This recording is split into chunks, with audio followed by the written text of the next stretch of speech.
இல்ல இப்போ இந்த விவகாரத்தை பொறுத்த வரைக்கும் தமிழ்நாட்டில் இருக்கக்கூடிய பிரதான கட்சிகள் எல்லாருமே எதிர்ப்பு தெரிவிச்சிருக்காங்க. ஆனா இப்ப அதிமுக தரப்புல இருந்து ஒரு குற்றச்சாட்டு என்ன வைக்கிறாங்கன்னா, பிஎம்ஸ்டி ஸ்கூல் பள்ளிகளுக்கு வந்து திமுக வந்து ஒப்பந்த கடிதத்துல வந்து கையெழுத்திட்டு இருக்காங்க அப்படின்னு சொல்லி ஒரு குற்றச்சாட்டு வைக்கிறாங்க. இது எந்த அளவுக்கு உண்மையானது? சரி, நான் உங்ககிட்ட ஒரு கேள்வி கேட்கிறேன். உங்களுக்கு இங்கிலீஷ் படிக்க தெரியுமா? தெரியும். இங்கிலீஷ் படிக்க தெரியுமா? அந்த லெட்டர்ல என்ன இருந்துச்சு? அந்த லெட்டர்லயே அதுக்கான பதில் இருக்கு இல்லையா? அந்த லெட்டர்ல நாங்க ஒரு கமிஷன் போட்டிருக்கோம். அந்த கமிஷனோட பரிந்துரையில இதுவும் இந்த லெட்டர் எப்ப அனுப்பியிருக்காங்க? 2024 அதற்கு பிறகு அந்த கமிஷனோட பரிந்துரையை அனுப்பி அதுல நாங்க இந்தியை ஏற்றுக்க முடியாதுன்னு சொன்னதுக்கு அப்புறம் தான் இந்த ஒன்றிய அமைச்சர் புலம்புறான். ஆமா தானே?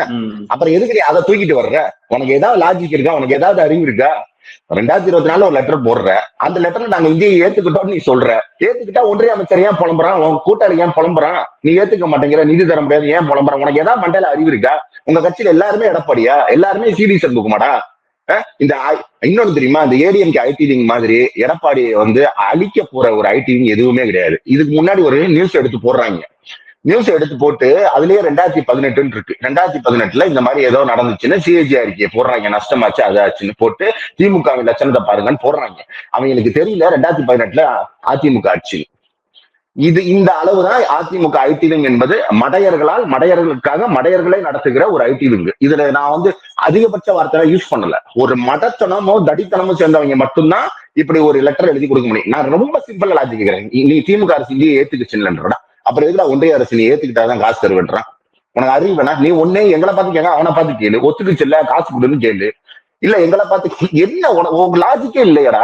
இவ்வளவு கேவலமாக ஒரு எதிர்கட்சியா? அதாவது தமிழ்நாட்டில் இவ்வளவு கேவலமான ஒரு அவலம். ஒரு பக்கம் அண்ணாமலை, ஒரு பக்கம் எடப்பாடி. இது வந்து தமிழ்நாட்டினுடைய எல்லாம் சேர்ந்து அதிமுக ஒற்றுமையா. நீ இன்னொன்னு பாருங்க, நாங்கள் ஒன்றிய அரசுக்கு வேண்டுகோள் வைக்கிறோம். நீ என்ன கெஞ்சிரியா? நீ என்ன உத்தரப்பிரதேசா?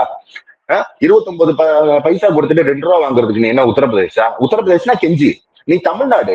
நீ 2 ரூபா கொடுத்துட்டு 29 பைசா வாங்கிட்டு இருக்க. 1 ரூபா கொடுத்துட்டு 29 பைசா வாங்கிட்டு இருக்க. நீ அதிகாரமா கேட்கணுமா? நான் அவர் மத்திய ஒன்றிய அரசு வேண்டுகோள் வைக்கிறேன். இன்னமும் அந்த கால தடவரதுல இருந்து எடப்பாடி வந்து வெளியே வரல. இன்னமும் பாஜகவே குறுக்க புகுந்து தமிழ் சினிமால எல்லாம் கடைசியா சுடுறப்ப குறுக்க புகுவாங்க இல்ல, அது மாதிரி மீண்டும் மீண்டும் பாஜகவை காப்பாற்ற அதிமுக குதிச்சு கொண்டே இருக்கின்றதுதான் இது. அதுல இன்னொரு அசிங்கம் தான் இது.